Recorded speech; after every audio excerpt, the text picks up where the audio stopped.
The big 2026 has started, where we hope that we go into 2016, and with my background decor, clearly I'm already going into it. In the K-pop scene, lots of big news where BTS is making a comeback in March. Mamamoo is also having a comeback with a world tour, and that's a lot of big news from a lot of big groups. But what about the small groups that not many people talk about, and especially their comeback? So today we're going to go look into the least viewed K-pop MVs of the year 2025, and these MVs specifically currently at the time of filming, they have less than 100k views. First, I'm going to check out the least viewed comeback and then gradually move on to the most viewed out of these 5 groups that I have specifically chosen for this video. Side note, there are other MVs that have got a less amount of views. I have just chosen these 5 and they all happen to be boy groups. So if you have any girl group recommendations that you would like me to see which have below 100k or even below 1 million views, do let me know in the comments below and we can make a new video based on that.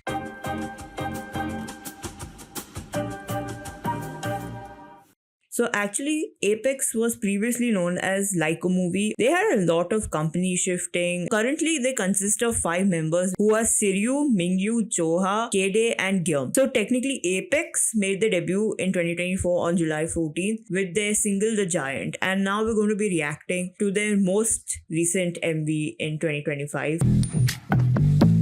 Play, checkmate. 비고 사이렌 하지 마도 게임우가 저어버 쿨하게 샤이스 Make you crazy, yeah 그로 이젠 소크려그 Okay, so usually with the, like smaller groups, usually production is a huge part, like a issue basically, because it will be lower compared to like the big 4 groups, right? They have a limited set. From what I'm seeing, it's probably one set with bigger, like smaller sets in it. They have stuck with close-ups for most of the storytelling. I think an underrated thing is camera movement, which sometimes I have noticed in smaller groups, where the smaller groups do not tend to do camera movement, so it looks static and it kind of looks off. Checkmate dum dum dum dum dum dum dum dum dum dum dum. This is like going to different territory. It kind of reminded me of the T-pop group Lycans.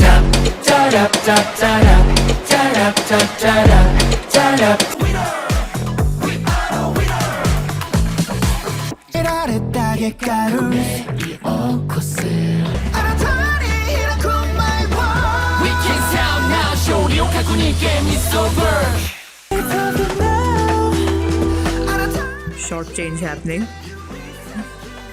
Good short change. Checkmate. Nice. Dum dum dum dum dum dum dum dum.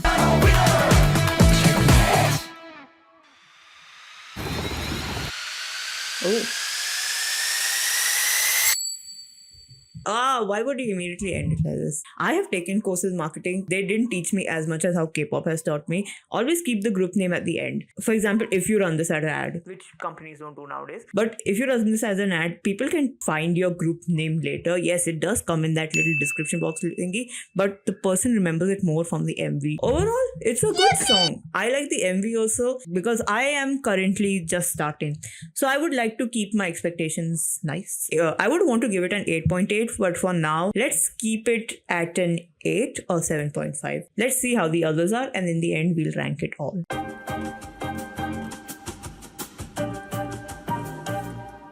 They were formerly known as Seed, and I actually kind of knew about them beforehand because they kind of did get traction for debuting fairly older idols, and especially I knew them is because I stand at some point of time I knew one of the members, that is Bao. He was under the group Lucent and they had come to India, and that's why I knew about them. And I did have a moment of disappointment. Almost, I think after a year they had announced disbandment. This year they kind of like re-debuted, but like, with a new rebranded name, which was XD. While I was researching about XD, I learned a lot of things. First of all, their information is not updated. They are a South Korean boy group under their self-founded label X Dream, consisting of 4 members: Doha, Bao, Jaemin and Yoo. So on March 22nd, it was announced through the fan cafe that the group would disband on April 8, 2024. And then they regrouped under the name XD and made their re-debut on May 30th, 2025. The thing is, then one of the members, Shun, he left the group. And then a month back, even Bao's notice had come out that he also has been suspended from activities. So currently, I think the group has 3 active members as of now. I'm going to be reacting to a video which has all 5 of them, if I'm correct. 아직도 내 방송에 들어 아직도 떠올라 필요 없어 no no 아님 no dance me think about you This score is what I kind of listen. For example, a specific group I'd like to tie it to is Elast, and it kind of gives me like the Tulai kind of sound vibes. MV, I'm assuming, is short and self-produced and all. So it's quite a good MV wise. Also aesthetics. Also, this is the kind of style I like that movie style editing. Actually, you know what is reminding me of 17. Like, how do I say the holiday MV and like 2017 17 is this. Wow, 2017 17. See, this is how you do it. This is how you let the audience. Falling Stars, good. At least the title track is being put in the end. Ideally, even the group name should have been there. It's a good freaking song, man. I would give it 9.5. It's a really good song, and I would listen to this when you're traveling in the car and the wind is blowing in your hair or blowing your hair away if you're a K-pop idol. So generally speaking, I would recommend this song. It's a good freaking song.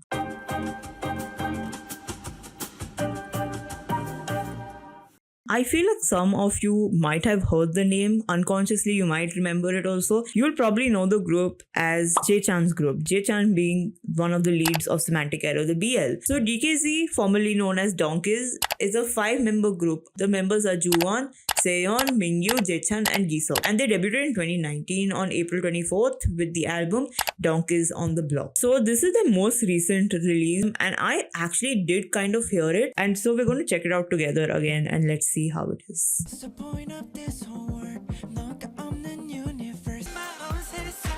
I love this kind of build-up. This is my kind of build-up. Honestly speaking, they could have even just kept the song name Replay, but I understand why you don't want to keep it Replay because of SEO reasons of a certain group. Like, we do want sexy men back in K-pop. I hope none of them are minors. But again, promotions is a huge thing which these companies don't do nowadays.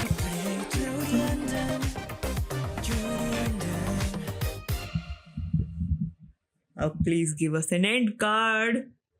There we go, song name. That's how certain concepts are going out of style in K-pop, and this kind of concept is kind of going out of style. I feel like the public kind of eats up this concept for groups that they already know that are old in the industry. Yes, DKZ is older in the industry, but people don't know DKZ that well. And the thing is, it is a good concept. It is like very visually stunning also. It goes with the song. It's a good mash of both. This is where I feel like even I understand why K-pop groups have a dissonance in terms of their concept, is because do you want to be the trend hopper or the trendsetter? The thing is, being a trendsetter is also difficult in this day and time. Honestly speaking, this is a really good song. Would recommend. I think I'd give this like an 8.2 or 8.3 or 8.5. I don't know.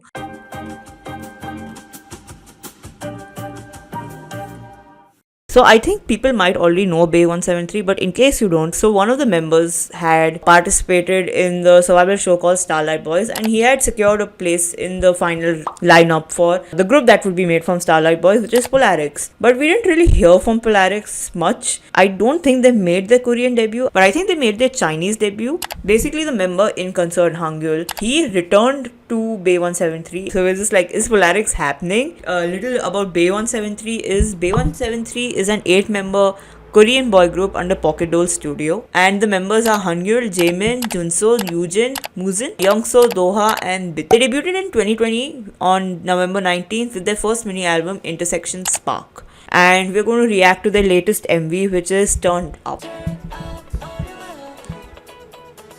Okay, there are already 6 members. I'm getting concerned.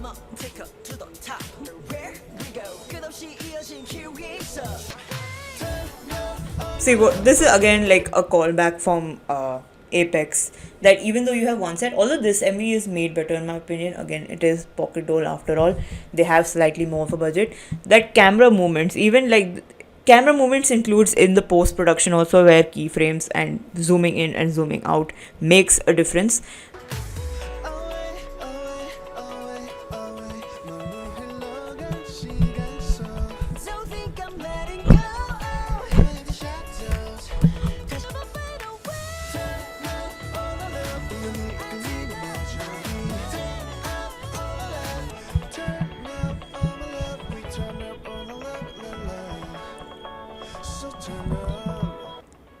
You know what? I'll take the credits. I'll take it. At least some processing time is being given. This matters. Please. I would give it like a 7.2. I wouldn't listen to it that much. Definitely, it is a good song to listen to. It is well produced.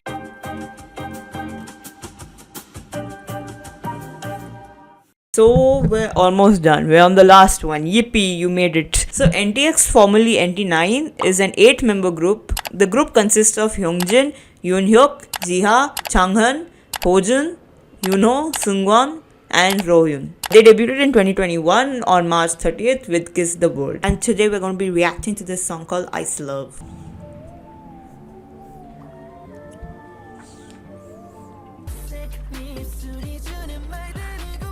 Wait, I can hear a group doing this song. The Boys? Is it The Boys? No, AB6. I hear AB6 doing this kind of song. Okay, bro, I have literally heard songs like this. I don't know why is this not blown up? You know, it's not AB6, it's ZEBE1. This is such a ZEBE1 song. I'm on like Blue. This is like kind of like Blue.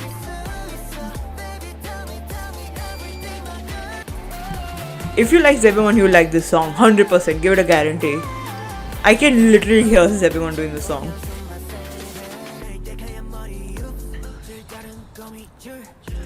Ugh.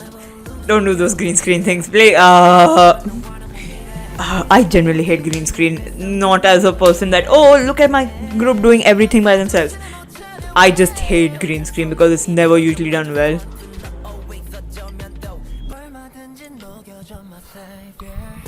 Although that smoke effect is really cool. That's a good, I don't know, is it CGI or them doing something with special effects?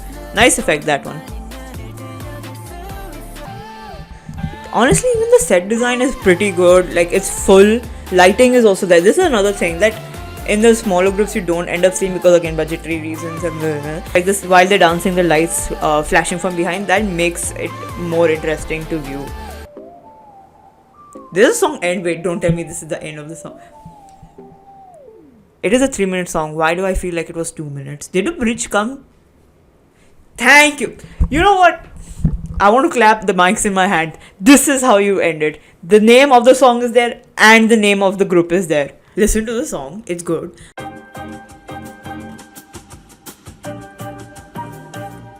Another thing that companies, I think, maybe are not able to understand or are not able to predict is the thing of trend culture, where you need to decide that do you want to be the trendsetter or do you want to be a trend hopper. The thing is, when you become a trend hopper, you kind of lose the group's individual identity, and the certain fans that you have may not tune in for the next comeback if they have tuned in for this comeback. Because of that, a lot of concept changes also end up happening. This dissonance also causes certain groups to not get as much attention as the major groups. And a part of marketing also is ads running, because as I mentioned before, I don't feel companies are running ads as much as they used to back in like 2016 to 18. For example, I was going back on Valve, Senorita as an ad did so well, because that is a song literally I feel like every K-pop stan from 2018 knows. And I feel like the smaller groups are not running ads, and again, I understand because of budgetary things. This is also another thing of, even if you run ads, I feel it might not work in this day and age is because of the market saturation. A lot of groups are debuting, the market has no demand for them, or the audience cannot take in more. I feel like the pandemic was, how do I say, it was good and bad both in the K-pop industry. For example, many groups had to disband during the pandemic because of obviously money issues and all, but it was good in the sense of we ourselves were at home and we didn't have as much to do as when we were, outside. K-pop YouTube also became a huge thing. It grew. Even us making content makes a difference. I don't watch survival shows, but I got interested in ZEBE1 because of real content that I watched. The thing is, now after the pandemic, we have come back to work life. We are unable to promote the groups as well as we did. Back in 2018, I had got into K-pop, and shows like, like Pops and Soul and After School Club, all these shows helped us get to know new groups, made them seem human, or like, oh, they're just like us, they are following their passion and we will support them to help them reach that passion, right? So over time, all these shows, even like music shows closing down, all these reasons combined, in my opinion, is the reason why these groups do not do well or are lesser known. Moral of the story is, don't be afraid to explore new groups. Yes, K-pop is vast, but you don't need to learn the entirety of history of K-pop in the beginning itself. You start small and then eventually you spread into the industry, and over time you will just end up listening to songs that you genuinely like. To support these groups, I have included all the links of the MVs in the description below, and I hope you do check them out and vibe with me. That's all for today, and I will see you all next time.